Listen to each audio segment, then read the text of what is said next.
ಹೇಳ್ರಪ್ಪ. ಒಂದು ವಾರ ಆಯ್ತು ಅಂದ್ರೆ ಅವರು ಸೋಷಿಯಲ್ ಮೀಡಿಯಾದಲ್ಲಿ ಮಹಿಳೆಯರೆಲ್ಲ ಈಗ ಮಾತಾಡಬೇಡಿ ಅಂತಂದೇಳಿ ನಮ್ಮ ಫ್ರೆಂಡ್ಸ್ ಎಲ್ಲ ಹಾಕಿದ್ವಿ. Ready brother, ready ready.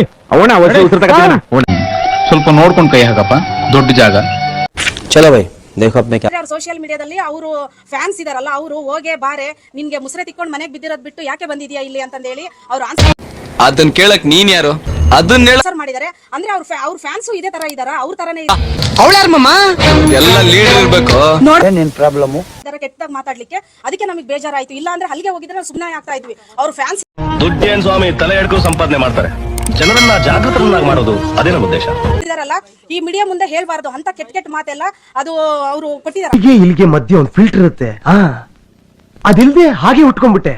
ಅದಕ್ಕೆ ಇಲ್ಲಿರೋದೆಲ್ಲ ಆನ್ಸರ್ ಮಾಡಿದ್ದಾರೆ. ಅದನ್ನ ಬೇಕಾದ್ರೆ ನಿಮ್ಗೆ ಸ್ಪೆಷಲ್ ಆಗ್ಬೇಕಾದ್ರೆ ಕಳಿಸ್ತೀವಿ ನೋಡಿ.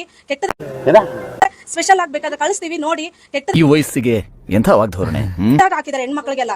ಹೋಗಿ ಮುಸ್ರೆ ತಿಕ್ಕೊಂಡು ಬಿದ್ದಿರೋದ್ ಬಿಟ್ಟು ನಿನ್ಗೆ ಯಾಕೆ ಬೇಕಿತ್ತು ಇದೆಲ್ಲ ಅಂತ ಮಾತಾಡಿದ್ರು. ಏನ್ರಯ ಕರ್ಮ, ಈ ಹೆಂಗಸ್ರೆಲ್ಲ ನನ್ನ ಲೈಫಲ್ಲಿ ಬೆಕ್ಕಟ್ಟ ಬಂದಂಗ್ ಬರ್ತಾರಲ್ಲ. ಅಂದ್ರೆ ಮುಸ್ರೆ ತಿಕ್ಕೊಂಡು ಬಿದ್ದಿರಕ್ಕೆ ಅವರು ಹೆಣ್ಮಕ್ಳು ಅಡಿಗೆ ಮಾಡಿ ಬಡಿಸ್ತಿದ್ದು, ಮೊದಲು ಸರಿಯಾಗಿ ಮಾತಾಡೋದ್ ಕಲಿ ಮಾಡ್ದಿದ್ದು, ಮನೆಯಲ್ಲಿ ಇದ್ ಮಾಡ್ದಿದ್ದು ಇವ್ರು ಬಂದ್ಬಿಟ್ಟಿದಾರ.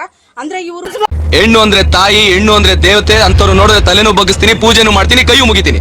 ಹಾಗಂತ ಮುತ್ತೈದೆ ತರ ಮೇಕಪ್ ಹಾಕೊಂಡು ಪೋಸ್ಟ್ ಕೊಡೋರ್ಗೆಲ್ಲ ಮರ್ಯಾದೆ ಕೊಡೋದಕ್ಕೆ ನನಗೇನ್ ದರ್ದ? ಹೋಗಮ್ಮ ಕೆಲ್ಸ ನೋಡು. ಇವ್ರ ಫ್ಯಾನ್ಸ್ ನ ಅದೇ ರೀತಿ ಬೆಳೆಸಿದಾರ ಅಂತ ನಮಗ್ ಬೇಜಾರಾಯ್ತು. ಯಾವ ಬೋಳಿ ಮಗ ಹೇಳಿದ್ರಿ? ಏನ್ರಿ ಅದು ಮಾತಾಡೋದು? ಏನ್ ಮಾತಾಡ್ತಾರ್ರಿ? ಯಾವನ್ರಿ ಅವನು? ಇದೊಂದೇ ಕಡ್ಲ ಈ ಕಾಗದಕ್ಕೆ ಒಳ್ಳೆ ವಿಷಯ ಅಂತ ನೀನ್ ಹೇಳಿದ್ದು. Okay, thank you. ಮತ್ತೆ ಭೇಟಿಯಾಗೋಣ. ನಮಸ್ಕಾರ.